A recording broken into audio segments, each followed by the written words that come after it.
Quiet, numbskull. I'm broadcasting. Welcome, ladies and gentlemen. My name is James Baldini, and today we have day 37 of the Afghan hostage. This is a cycle of mayhem. We have 9 months of mayhem from Biden. I want to start off by introducing A.J. Hayes, the guy right there, right next to me. That's A.J. Hayes. I also want to remind you, like and subscribe to the channel. Let's get the message out. We are fighting back. We are standing up. We are fighting for you. And ladies and gentlemen, the commentator of Common Sense, Mr. A.J. Hayes. Good evening, Jim, and thanks for having me on the show. Good evening, ladies and gentlemen, and thank you so much for tuning in tonight. And just like Jim had said, like and subscribe, share the message as here on the Cycle of Mayhem. As I say every week, our job, our mission here is to get rid of the smoke and mirrors, lift up the curtain, and show you what's really going on, or at least point you in a direction to show you what's going on in plain sight. That's why the show is called Cycle of Mayhem in Plain Sight. A lot of these, crazy things, whether it's hitting you in the wallet, whether it's hitting you just morally, or in your decision making for who to vote for or direction to go on how to put some kind of stop to this mayhem going on. We're doing the homework for you, and we're going to put it out in front of you, present it to you, and hopefully that will give you a great understanding on what's going on and exactly what needs to be done to start chipping away to put this to a stop. Yeah, I know. AJ, we have this this policy here that we speak the truth and we fight for you.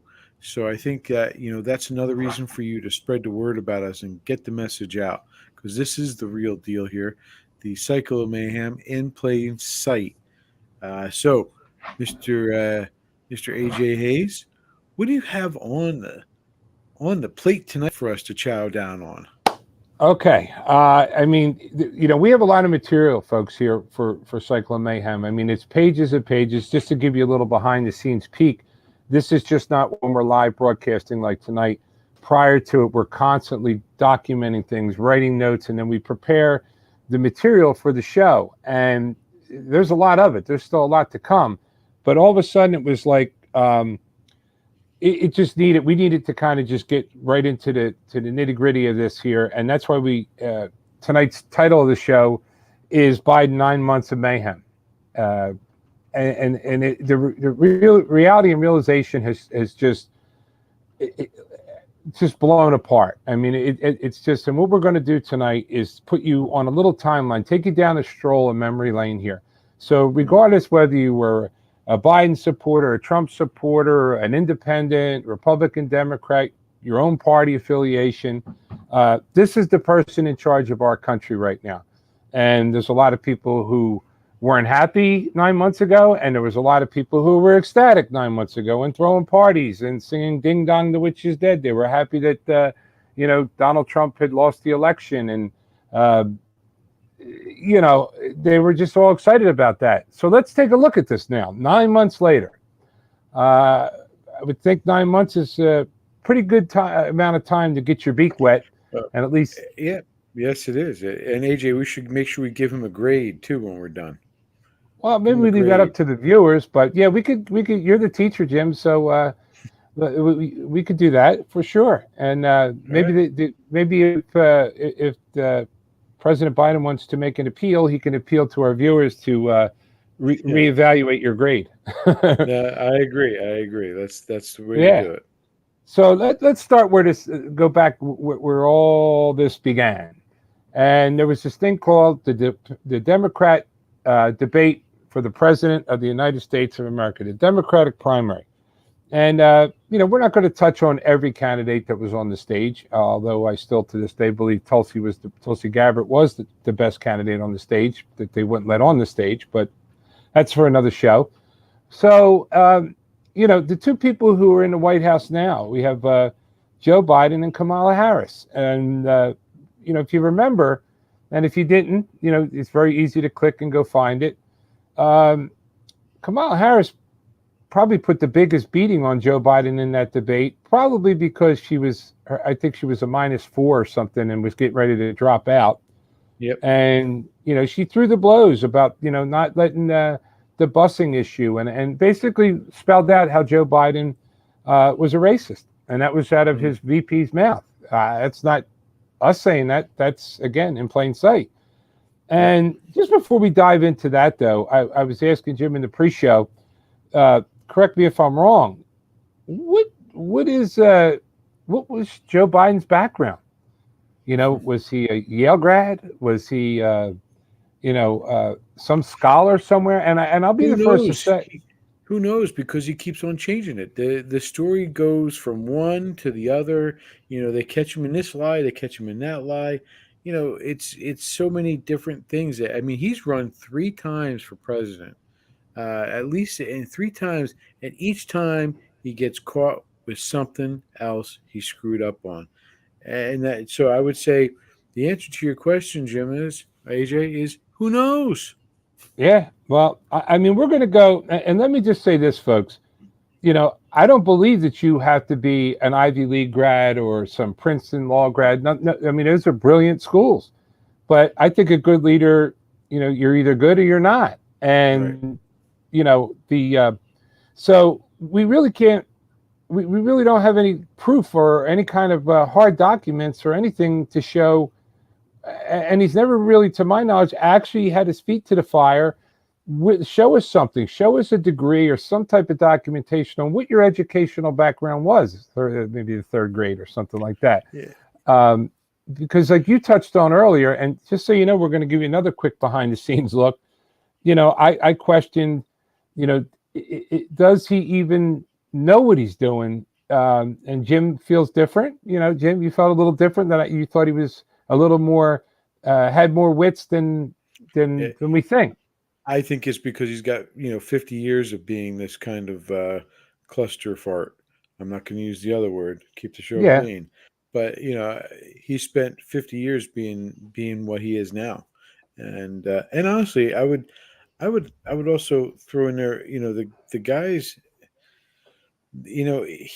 He hasn't faced the fire, and AJ, I bet you know what I mean when I say face the fire. Been in the bad spot in your life where you have to make some very hard decisions in your life. He's never been there. Closest he ever came was probably with his son or with his late wife, but that's not what I'm talking about. Those are not the events I'm talking about. I'm talking about, your own life or death, making these decisions, being the person on the spot, having to take command. He's never been that. And that's also something that's lacking. Well, let's establish something. He's been a senator for 50 years or some crap like that. Yeah. And one thing we kind of do, it's really organically on this show, is we create a new protocol for our show, or a new, said Jim, every week something kind of pops up. And let me say something straight here. Let's get this straight, ladies and gentlemen. Regardless if you're Democrat, Republican, okay, elected officials are not our leaders. They are representatives, meaning they work for us. Right. You got that? For some reason, they're not our leaders. They're not. They're a representative. They're supposed to be a conduit, a voice of the people that they swore to serve. Okay. For some of these people, they believe they're above us. They believe that, we are their employer. We employ them, just like your boss would employ you. We employ them. And just like any other employer, if an employee don't do their job, they get fired. They should be. Yeah. The main moral of the story for here on out, and Jimmy, you good with this? Our stance is elected officials are not our leaders; they are our representatives. Got the stamp of approval of this guy right here. I mean, that's the job. And folks, we always welcome your input, but that ultimately, whether it's a small little town, commissioner, council person, a school board member, you're not a leader. You're a representative of the people who elected you. So keep that in mind when we're talking now about Joe Biden here. So we're talking about his education. And, he was, his later in life, and when he started his political, eternity, it was in the state of Delaware, and there's some real beautiful things in the state of Delaware, some great people down there. But I wonder, was he smart enough back then? Did he fall over this? I don't know. That would be something for you to decide on your own. But you picked the smallest state in the country. Maybe there was less competition there for him. I don't know. But you start connecting the dots, which we love to do here. Education, we're going to have to leave that as a question mark because we really don't know, because he's bullshitted the entire time about that. The fungus starts to grow in the tiniest state of Delaware, where, population wise, maybe there wasn't as much competition down there, or, maybe, he had some financial resources to put him on the ballot way back when he started. But, and that the reason I keep touching on that is because he's from Delaware, and he only really mentioned Delaware when he talks about riding the train to and from work. And we all know that little history with the rail trains and all that with him. He has his hand in everything. Don't forget that he's also was born in Scranton, right? I was getting that. Oh, I'm sorry. I apologize. Yeah, no, that's okay. So what I'm just saying is, he doesn't talk much about Delaware when he's trying to fluff himself. It's always about back in Scranton in the old days when I did that. I don't think he did squat shit in Scranton. Maybe his parents busted their hump, to keep a roof over their head and raise the family. And but I don't think he did anything there. And I think for the people of Scranton, you probably should be appalled, that you're there working hard every day to provide for your family, and you got the calluses on your hands to prove it. Some of these are working 2-3 jobs. It's just a red flag because he just keeps going back to Scranton, and then just a little bit of Delaware. So just before this, his escapade gets started, there's a lot of questions on what was his journey to become where he was. And then you think back in the 70s, when they, a lot of this wonderful news network say, when Joe was in his prime, he wasn't too bright back then either. Nope. He spoke a little clearer, but some of the things he talked about, I mean, back then they didn't have as much replay, they didn't have on demand, they didn't have the internet and stuff like that, where he could really get boxed up into a corner of all the nonsense that he would spew out of his mouth. But let's be fair here, on Cyclo Mayhem, and give him a little pass just on the front end. I don't know, Joe. AJ, Joe Biden in 73 when he was elected. He was one of the people who, in his first year, that's when we abandoned the Vietnamese people by not supplying them the money. That's one of the reasons why South Vietnam fell, is because of the Senate pushed that bill to withdraw money to support our allies in South Vietnam. And whatever you feel about Vietnam, it sounds to me awful suspicious, like very much what happened in 1973, Joe's first year in the Senate. Just saying. Say that to yourself again. 1973. Yeah. He was a senator. U.S. senator. And then think about it. You don't just roll out of bed in the morning and become a U.S. senator. So along there was some political mojo in there. Maybe he ran as the local dog catcher and worked his way up the ladder. I don't know. I was 3 years old. Yeah. That gives you an indication. I'm over 50 now. Yeah. And if you do the math, folks, you could do it on your fingers, or you could pull out your phone, and subtract, 2021, 1973 from 2021, and figure out how old he was at the time. And again, you have to put a little more in the front end, even if he did, a year here or a year there, maybe being a state representative, and then maybe worked his way up. From that point, could have been, I don't know if he was a state senator. I have better things to do than to, dig that deep in him. I just know, what we're here to talk about tonight is, starting off with that, where did he come from? Who is he? And how did he get here? So, shortly in, and again, it's 9 months. 9 months he's been in. Shortly into it, he does this catastrophic disaster on the border. And it went south really quick, no pun intended. But it went horribly, horribly wrong. I mean, from a secure border, and regardless if you like Trump or you hate Trump, it could have been, Winnie the Pooh who created that policy down there. But the border was secure. It was orderly. People that were credentialed, or people doing the right procedure, were able to pursue their American citizenship in an orderly fashion. And the country was respected.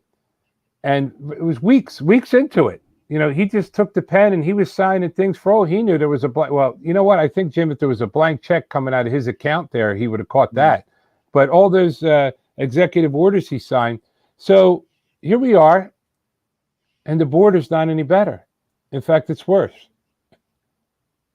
Plain sight. Yep. It's there, and it's even worse. And we're going to go back to the border. So let's follow this timeline. Then, COVID's here.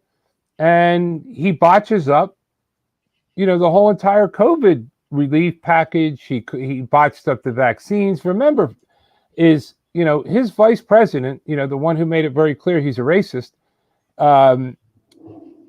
She led the charge on, I wouldn't trust those vaccines. They're not approved and all that. We're just reminding you of that. So. AJ, if I can interrupt you, I have to correct the record. I was wrong. It's 1973 that he was elected to the Senate. It's 1972 that he was elected to the Senate. And according to him, he went to Delaware State, and he also went to Syracuse. Just put that out there. Attended or graduated? I'm going to say attended. Yeah, because I remember him saying he was top of the class. He was, Yes. He didn't say valedictorian, but he was basically, maybe he was the head eraser clapper for the school. He was the guy who mastered the art of clapping erasers. University of Delaware for his undergrad, Syracuse University for his law degree. Yeah. And then he graduated that in 68 and supposedly graduated in 68. And then he went on to become senator from the state of Delaware in 1972. Yeah. And just to chime in here for a second, for those Democrats who are watching the show or viewing the show, and you might be sitting there ready to throw stuff at your screen and all that stuff right now. If you go back and watch the beginning episodes of Follow Through on the Cycle of Mayhem, if you notice, I call it like it is. I don't have no Mitt Romney posters, and I won't. There's if you're a sleazeball and you're, supposed to be a representative of the people, we're going to point it out regardless of what party you are. So this is a pick on. You got any Bush? You got any Bush posters? No, I don't. No, frankly, I don't. I have Ronald Reagan, but yeah, I see the Ronald Reagan in your back there. If you go back, I just say it like it is, and that's what's important about the show here. Is when you hear straight talk, and we're not sitting here trying to run a campaign for any one individual candidate or anything like that. Just lay out the facts so you could decide who's best leadership for you and frankly for your kids, because the lunacy that these people are doing today is going to affect your kids and your grandkids. That's not just a cliche statement. I mean, anybody with just a little minute common sense knows, which we're going to touch on right now, is the COVID, the vaccines were all botched up. They're telling you don't get them during the campaign trail. And then all of a sudden it's now you're a scumbag, you're a sleazeball, if you don't take the jab. And for clarity here, my stance has always been, you evaluate it, you do your own homework, you speak privately with your doctor. And if you don't have one, you find one and you decide what's best for you and what works for you. And, no politician, elected official that should have any input on what you do with your body. If you choose to get the vaccine and it's right for you, you get it. But now all of a sudden he wants to shame you. And I'm getting ahead of the timeline here, but let's go back to it kind of ran concurrently with each other, where it was, the transition from, oh, we never said that, we never said anything about, get the vaccine. Yeah, get your vaccine. Folks, it's a pattern starting to develop here, and by the end, I think you'll see it. It's whatever the hell is politically beneficial to him and anybody like him that holds office. They don't care about you. They don't care about me. They don't care about us. They don't. It was always from day one, and the facts are the facts. You can make up the decision. Does this man fall into that category? Whatever is best for my political future, whatever is best that's going to fluff my pockets. Because I never AJ, seen anybody in my lifetime contradict it. Look, a lot of them are full of shit. Right. These elected officials, we know that. But I've never, that I could recall, maybe there's a few who bullshit that much. No, and as fast as he does. Mark Twain always said that diapers and politicians should be changed often for the same reason. Yeah. Well, we said in a prior show, the only thing, one of the few things that Americans could agree upon is term limits, and maybe we ought to do a whole show on that. But you come, you serve your country, and then you go out and get a real job. And that's the other thing I forgot. Thanks for reminding me. Sorry, Jim. But you're welcome. What did he do for a living? When he was in his younger days, did he ever have a real job? Folks, if he did, John, and you know about it, post it. AJ, he was a lifeguard. Remember with Corn Pop? Corn Pop, and he liked when the little kids would touch the hair on his legs. Yes, I mean he was a lifeguard. That's his big claim to fame. He was a lifeguard technician. Yeah, whatever that is. Is that it? So for a lifeguard, he was in his own lane in more ways than one. Let's put it this way. Right now, I'm looking at Wikipedia, right? Wikipedia. Oh, well, that's going to fluff him up. So whatever's on there, I want to see how they try to make terrible look good. There's nothing before him getting his degree. Like there's nothing before it. There's no. It says he was born in Scranton, and that's it. Then it jumps to graduated from the University of Delaware and Syracuse University with a law degree. So there's zero information. So it goes from born in Scranton, Pennsylvania, and then he goes from there to graduate at University of Delaware, and then went on to get his law degree from Syracuse. Okay. So there's nothing in between. Absolutely nothing in between. Something about Newcastle County, Delaware. He grew up in New County, Castle, Delaware. It's just talking about where he grew up. It doesn't talk about anything he achieved. It doesn't talk about any type of accomplishments. It doesn't say anything about him. It just says born, lived, and went off to college. That's it. I would love to be able to find a classmate of his, somebody who actually stood in the line before him or after him, or 10 people before him and after him when he got his even diploma. Right. And then he got his degree. I'd love for someone like that to surface, to be able to clear the air on this. And look, if he did get his degree, kudos. What was his GPA? I think that's asking too much. Before I got my job, I don't know about or before I got my degree, AJ, I had 3 jobs, 2 of them at the same time. I'm sorry, 3 of them, all 3 of them at the same time, working like a dog just to get myself through college. So I'm not really sure. I mean, what does this guy have to stand on? Part of previous experience or previous job experience. Yeah, he's just been a lousy politician. Well, and if you notice, folks, we're trying to be diplomatic here. Where maybe he was. Well, that's a given. That's a given. If he was a Dunsky, his whole younger years, and now he's, I can't go there and say the most powerful man in the world. That's just not happening anymore. To me, Joe Biden is the student in my classroom that is sitting there stealing the answers from his neighbors, telling lies about doing it, and then getting away with it because his parents are protecting him, or because he's slick enough to be able to lie with a straight face, and no one's willing to say he's lying, and there's no teacher who's willing to say you're lying, and face the flame from parents who would be angry. That's who Joe Biden is. That's who he's always been to me. That's who he's always going to be.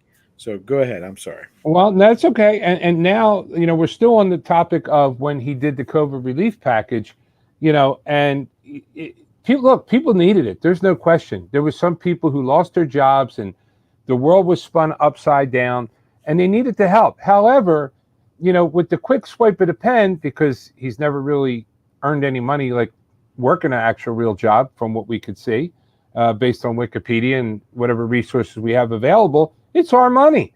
Okay, so helping people out, during the COVID, for sure that wasn't all his idea. However, he was responsible for it. But what happened with it? We were just flinging dollars all over the place. And there was people, yes, again, who really needed it. But then this thing drug on. And then they throw an extra $300 a week on. So you had some people in that category, and you could just make your own decision on this, how you feel about it, that someone that might not have had a job or worked for 5 years went out and had, just by coincidence, it was like hitting a slot machine, a work for about 6 months and all of a sudden lost their job or whatever the deal was, and they were getting paid plus 300, making more than the people grinding, those essential workers who kept busting their ass every day, never missed a job, those nurses on the front lines. I mean, yeah, the doctors get paid more than the nurses, but hey, look, they stayed there on the front lines. Your supermarket workers, your sanitation workers, your custodial workers, all those people stayed on the front line. And you know what? They didn't get a goddamn dime extra. And they're still working. And he knew about that. His administration knew about that. And they did nothing. And what did they keep doing? They just kept shelling out money, shelling out money, shelling out money. And then where do we find ourselves today with this? There was businesses, there was small business relief. And look what this COVID did at no fault of Joe Biden. The COVID, it crippled and ruined a lot of small businesses. It destroyed them. And, so there was businesses that did need relief and they needed help. So there was some programs in place to help these small businesses to stay afloat, to meet their payroll and stuff like that. However, the failure of his policy, there was also a lot of businesses, some were seasonal businesses that didn't start opening until Memorial Day weekend. A lot of those Shore Point jobs and places like that, the tourist places. And people were applying for this relief and getting money in March. How could you say your books are off when you didn't even open for business yet? And billions with a B. Soon we might have this conversation next year, because we're now all of a sudden billions is just a bag of shells. Right. Now we're into the trillions. But all this money went out there, and then in the end, when the smoke cleared, there is small business owners, there was nothing left in the bank to give them because they don't have the money. I got a question, throw out for lawyers and stuff to get them in front of the line or to grease a politician. Maybe I missed this, but what is the deal with because it's not really his policies as much as his people in his party's policies of what they did to the laws and rules for those businesses to be open during the pandemic. Wasn't there something in that he's somebody who's held responsible for? Well, look, if you're the president, you're the face of your party. That's it.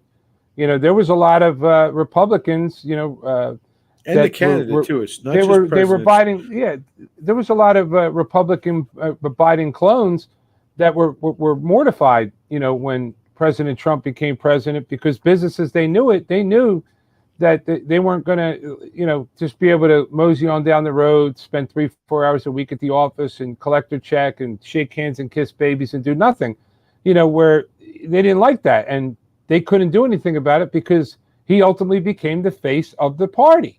Now, fast forward time to today, Joe Biden is the face. Folks, make no mistake about it. He is the head face poster child of the Democratic Party. And then underneath of him, you can have the squad, and you have Chucky, and you have Nancy. They're the faces, but he is the number one face of the Democratic Party. So everything that's happening right now, if you're a lower level Democrat, running for state rep or all that, he's your face.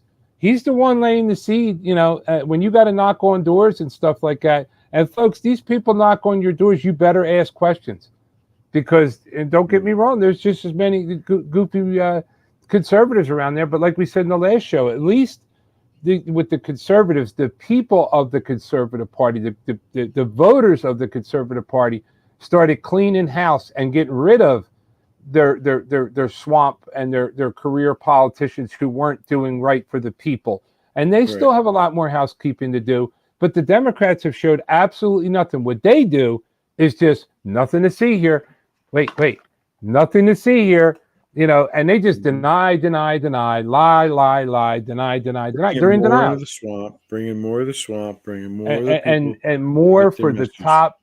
When they talk about we're going to tax the top 1%, I'm going to go off script here a little bit. Not that we're scripted, but off my notes. I want you to think about something for a second. Boy, that line really sounds good to the blue-collar person out there working 2 or 3 jobs, busting their hump to keep the lights on in the house. We're going to tax we're going to tax the rich. They're going to pay their fair share. Christ, you hear that in your sleep. But I got to ask you, like we do every week, tap into your common sense. Who feeds Joe Biden? Who feeds Kamala Harris? Who feeds Mitt Romney? Who feeds their campaign, these PACs? The rich. You know that. Come on. And if you don't, look it up for yourself. But that's their bread and butter. There's very few campaigns that are actually going to make a lot of leeway with the $5 and $10. So let's get back to that. Let's tax the rich. You had a goof from the Democrat Party walking around, with a dress on it, a $30,000 plate. We're not going to waste too much time on it. Tax the rich. That's a great line. But do you believe for 1 minute, that they're actually going to bite the hand that feeds them? I ask you, say that to yourself. Do you really think? Common sense, man. Common sense. Cycle of mayhem in plain sight. Right there.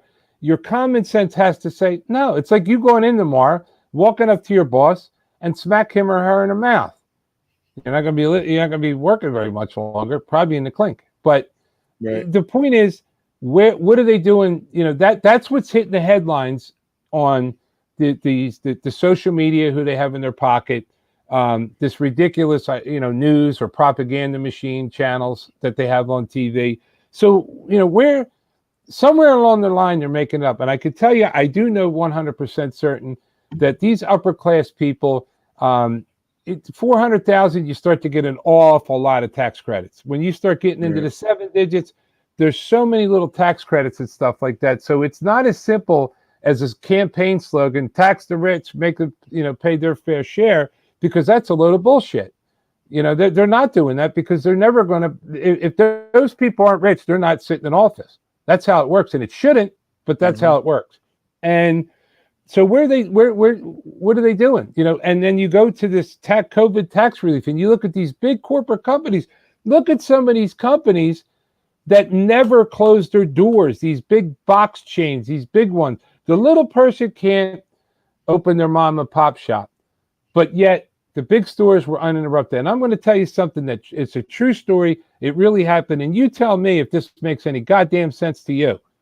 Is a big known box store was able to stay open because they served food. But there was no wall in the store that said you can only, and believe me, they could afford to build a wall in the store, that you can only go into the food section, essentials. You can't go over there and buy shoes. You can't buy clothes. No, you went through the door and you could buy anything you want. And there's a local, there's a mom and pop, several of them throughout the country that are like farmers market types of places where they have, it's one building and inside there's individual vendors. And it took them forever to get their doors open.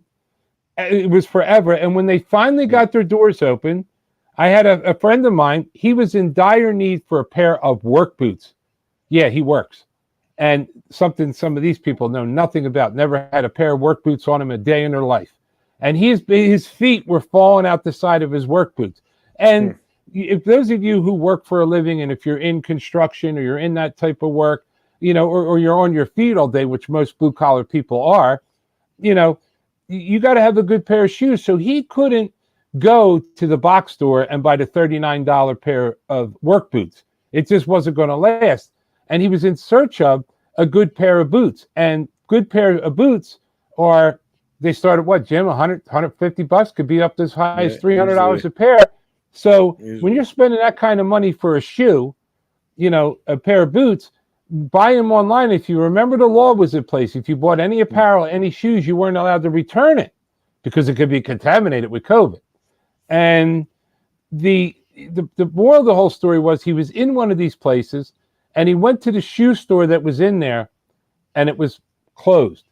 And right on either side of it was food places. And he was inquiring, well, why is everything open? And then he starts looking around. Anything that wasn't food, pretty much everything that wasn't food was open. But anybody that sold apparel, work boots, anything like that were not allowed to be open. So let me just sum that up. The big box stores never closed. And if they did, it might have been for a brief period of time. I don't know, Jim. Did they close? I don't think they did. But you could go in there. And it was like, was there something going on to force the people that, you only had these certain little outlets that you could buy your stuff from? What the hell was the difference if the big box store was allowed to stay open, but the small place, the farmer's market, you can only sell food, but not the shoes. So, I mean, that all bundles in that, and this was under his watch. Something was just going wrong. But those big box stores then got millions of dollars out of that COVID relief. I think somewhere, Jim, wasn't one close to almost $1 billion they got, these big box stores? And when they got caught, but here's the thing. When they got caught, oh, okay, here, well, it was a mistake. We'll give the money back. How do you shell out $1 million in relief money and say, oh, it was just a mistake and give it back? If Bob the landscaper down the street, got an extra $50, they'd be getting a letter in the mail, something's going on. And you'd have to pay interest on it. But the point, folks, this, you've seen this. You're probably watching the show now and saying, son of a bitch. That's right. That did happen because with all the stuff going on, that's what they want you to do. Forget about these things. But these things really happen. And, on his list of achievements or lack thereof that we're going through right now, we're still at the COVID section. How did he handle it? What has he done for it?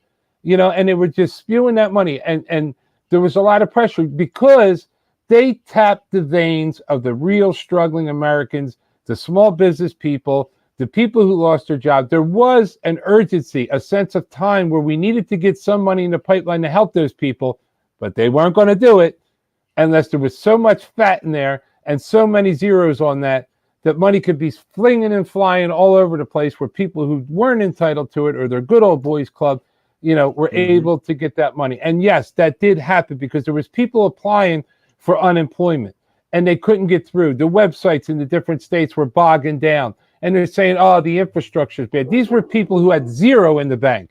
And the landlord was chasing them. And they had nothing in the refrigerator. And then what do they have to do? To get somewhere, they had to go and kiss the ring of a local politician to get themselves up on the list. That's not how it works. Who the hell are these people that should have to happen? And he's the king of it. And he's the face of it. If you Google, you take all the swamp, and there's a lot of bad ones. He has worked his way to the top of that based on his 9 months of work. And then what else did that do? It made people lazy. Now, here we are, I don't know in all states, but in a lot of states, the $300 is gone. You were supposed to lose your unemployment in the beginning of September, I think it was. And now, everywhere you look, in majority of the states, I was talking to relatives in various states, and the same problem's happening.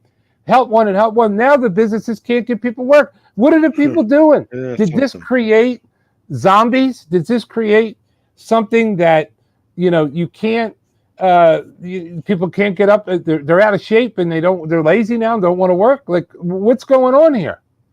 The shelves are becoming empty. And this is no conspiracy show here, folks, to make you, quick run out and go buy 20 cases of toilet paper. But no, it's legit. It's, they can't get truck drivers. They can't get frontline workers. They can't get anybody. What's going on?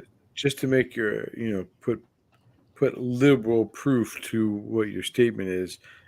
Good Morning America had on one of the food magnets out there, and they were saying that you should really shop for Thanksgiving early because the expectation is there's not going to be enough food product on the shelves. Turkeys, stuffing, the whole list. You go down, whatever the traditional seasonal items are for Thanksgiving and of course Christmas.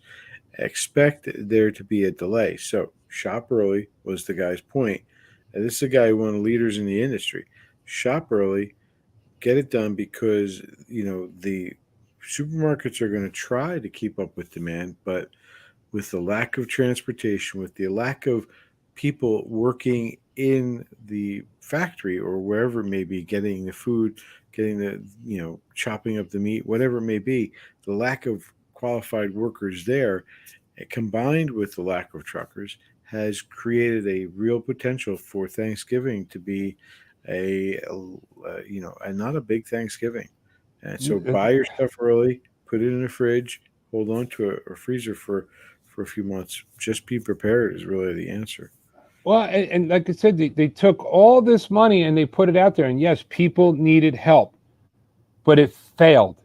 It failed. And overall, if you had to grade just that category, it was a big fat F. Yes, people did get help, but I would argue that out of the $1 trillion, how much of the percentage of that $1 trillion was actually spent going to the people who really, really needed it? And God only knows where else, because you have Nancy, who was, with the off the rails, grinding them teeth the way she does when she talks. I don't know what's going on there, but she turns around and she was trying to sneak her little thing in there. And then remember going back to that primary, there was this guy Bernie. They needed him out of the way, so they, you could bet there was some kind of handshakes going on behind the scenes, like, you better make sure they get the free everything.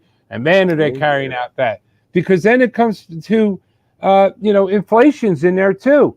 It was a matter of months, not even months, and the gas prices shot up. And then gradually, what was it? Building supplies shot up, food shot up, and this, folks. You're the one that you have to eat. There was an old saying my grandfather said, you got to eat, shit, and sleep. That's the things of life that you just can't get around. So when you go to the store to buy your everyday goods, you got to have that. And you're seeing everything is going up and up. Yeah, people, here's $1,600 for you. Here's another $1,200 for you. And here's this for this. And anybody with a little bit of common sense, and anybody that maybe worked 2 or 3 jobs, and hopefully that made up for the masses in our country, because if it didn't, we're really screwed, knew that it's always a catch. And guess what? You saw the catch. Think about just the gasoline alone doubled. Doubled.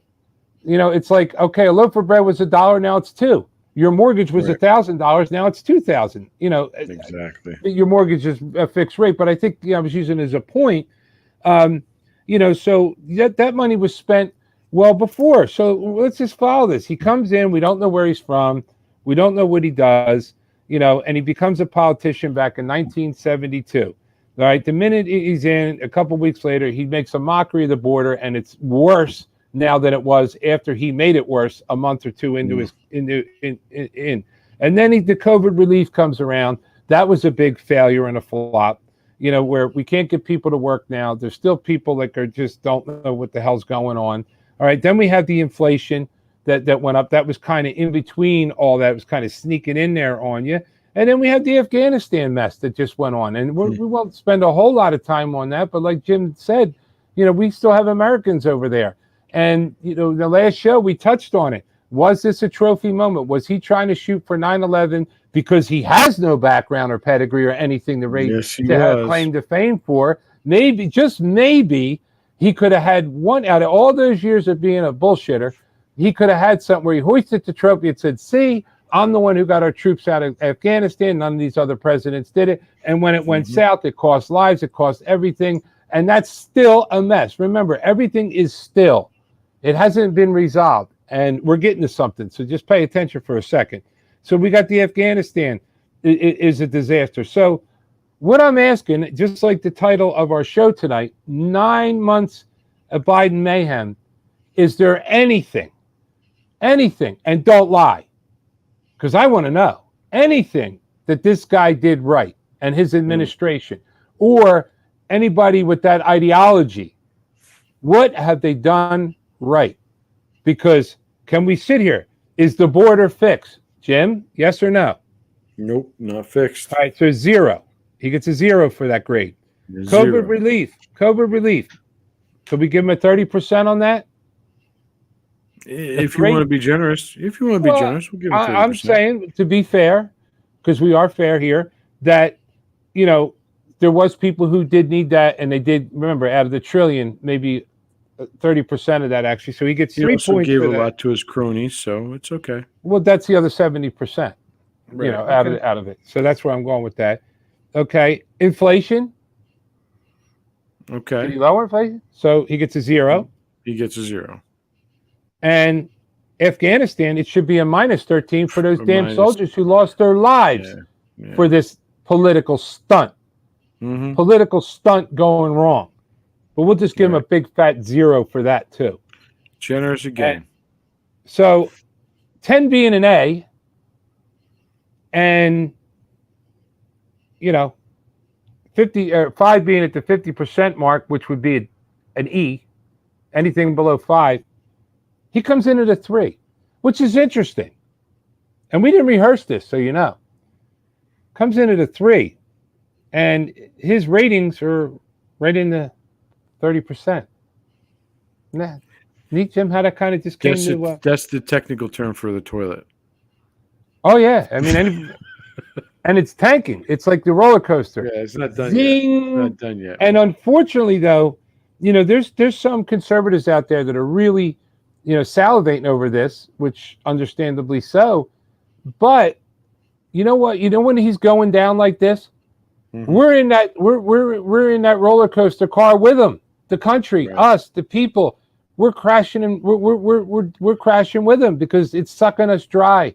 We talked in prior episodes about, you know, China and other things eating our country from the inside out. And, you know, we touched on the different types of warfare and stuff. You know, there's a financial warfare that's going on right now. And this Biden administration is like the nuclear bomb, but, you know, lighting the fuse in our own country of a financial warfare. You know, suck it out. And then let's look at what the free college, free this, free that. After everything that happens, what the hell do you think is going to happen if they want to start doing this, free that, free that? Is there things that could use improvement? Absolutely. There is some real things that should have been fixed many, many years ago in the United States of America. Let's talk about family medical leave, you know, and stuff like that. You know, a woman has a baby, or even a husband, or if you're a couple and you adopt, maybe there should be something in there that for a reasonable amount of time, you could spend a couple weeks at home to get back on your feet, get things lined up for daycare, whatever it is that you might need, with pay, and not have to worry about losing weeks' pay or 2 weeks' pay or even a month's pay. So there is something there. But all these other things about, you know, who's the one who created these student debt? You know, it goes back to if an 18-year-old kid walked into the bank, a young entrepreneur, his whole life or her whole life, they've been paying attention in school, and they had a vision. You know what? I'm gonna make something. And they walk in and say, "Excuse me, Mr. Banker, I want to borrow $10,000." And the banker says, "You know, for what?" "Well, I want to start this small business, and here's kind of what I want to do." And the banker's going to laugh him out of the bank. You know it, and I know it, and common sense will tell you that's what's going to happen. They're going to get laughed out of the bank. However, that 17-year-old who wants to go to a college, and just full disclosure here, I'm not saying don't go to college. I'm talking about the way this works. They can get $30,000, $40,000, $50,000 in student loans. Like that. Just like that. And maybe even more, up to $50,000. So here they took a younger generation. They're not even a legal adult yet, and they're putting them into debt.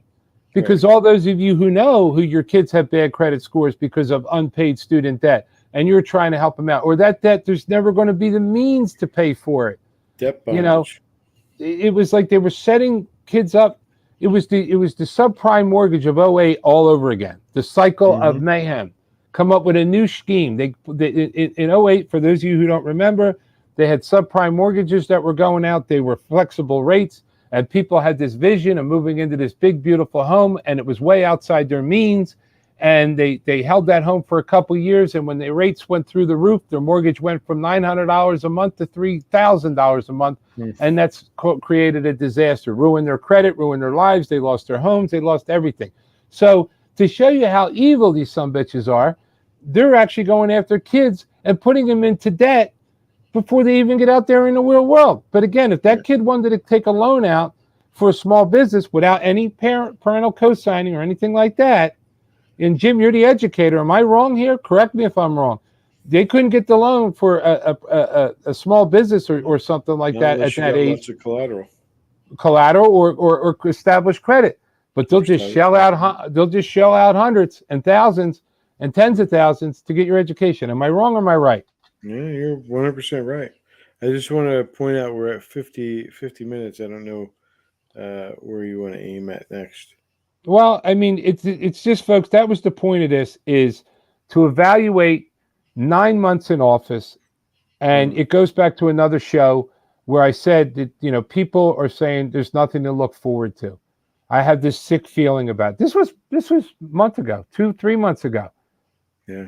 You go back and you can watch the show that we did tonight live over again and go over these things.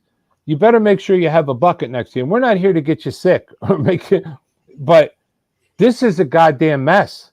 Mm-hmm. And usually on the show, I try to find the good in all what's going on. Always put a little bit of good in there. And again, if we're missing something here, tell us something good he did. And don't sugarcoat it. Good for the masses, not good for his donors or the people who, his handlers or whoever, whatever else is going on there. Again, we keep saying that's a whole nother show, is who's actually in charge. To your point, I heard just today that his ratings, approval ratings, he was at 6% approval rating from Democrats. He had just had a huge dump in the independents. I think it was like 11 or 12 points that the confidence in him had gone down. But he still had 90% of Democrats thinking and saying that he's doing a good job. Yeah, Just well, I mean, the Iowa ratings for him are 31%. What that means is if you're campaigning right now to try and win something in Iowa, you're better off not spending 10 cents because you don't have a snowball's chance in hell. Right. Now, keep in mind, when that happens, get ready, Iowa, because the propaganda machine's going to go in full speed. You know, they're going to start bringing all their assets, the social media crew, you know, censorship, not letting you see the information, the whatever you call the propaganda machine on the cable TV channels. You know, that's all going to go into full effect, but it is what it is. Those things we outline, you've seen them for your own eyes. If you disagree with something, that's your right as an American to do that. But you know, for the rest of you, like we always say, there's an election coming up, you know, in a month, a little over a month. And, you know, with the mail-in ballot system, they're going to be coming out in probably a week now. You know, you don't have to, you know, if you are a Democrat and you know, you're being realistic and realize that something's gone wrong here, this isn't good. And for any patriotic American, because there's a lot of them, you know, you have to look and really, before you color in the little box and take your SAT when you vote, you really need to make sure you know who you're voting for. And you need to start doing it, even if it's at a local level, because they're crushing you at the federal level with these insane policies that are going on. You know, we're going to run out of time with talking about, you know, all these immigrants that are coming over. And maybe that should be next week's show, is we can let Afghanistan immigrants in, we can let Spanish immigrants in, but we're going to ship the Haitians back. But they didn't want you to know that's for another show. But either way, all these people are coming in, and that's on our dime too, along with the COVID and everything else that they're bringing into our country. But it's a mess. It's a disaster. So when you vote locally in the next, and you got to vote, you have to vote. If you don't trust the voting system, just vote anyway, and hopefully it'll be hashed out, because that might be part of the propaganda, make you discouraged. So you said, I'm not going to do it because my vote won't matter. Then you're just taking the bait. You're drinking the Kool-Aid. So make sure you vet who you're voting for. Make sure you get out there and vote. And maybe it's time now to start pushing back a little bit through your ballot process and stop this anarchy and nonsense at your local level. And hopefully you can work your way up. And that's all I have. Sorry to be animated, folks, but there's nothing nice about this. This is not what America's about. Sometimes you got to do what you got to do, AJ. That's all there is to it. I mean, it was making me sick just reading the notes on this before the show even started. Trying to find something positive in it. Well, ladies and gentlemen, thank you for watching us tonight, and please like and subscribe. I just want to remind you that the only way that we have a hope of saving our great country and bringing it back from the brink of Biden mayhem is by getting our voices heard, by informing our neighbors. And this isn't just an echo chamber. This is really our target audience is you. Our target audience is your neighbor, that independent, that free thinker, that person who's saying, hey, I don't like, and looking at what's going on and saying, something's wrong here. To quote A.J. Hayes, the commentator of Common Sense, in our last show, he says, if you're looking at the world today, you're saying, what the heck is going on?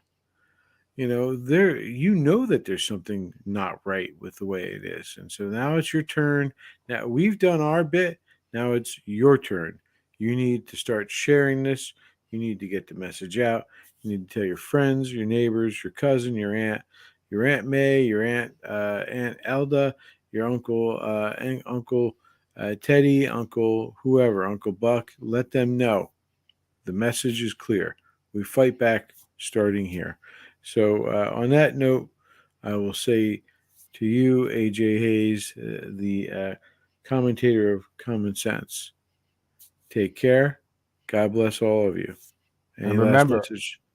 remember always, no matter, I mean, this was a frustrating show to do, but always, be kind. There's going to be some, maybe these people that are, seem a little edgy sometimes. This may be why, what we just outlined. So do your best to be kind, They know be that friendly. there's something up. Yeah. Yeah, and they are frustrated. It's like their boxer. You get your favorite boxer, your favorite baseball team. Their home run hitter tanked, and so try to be kind, be nice, be friendly, but make sure you get out there and you vote smart. God bless. God bless and take care.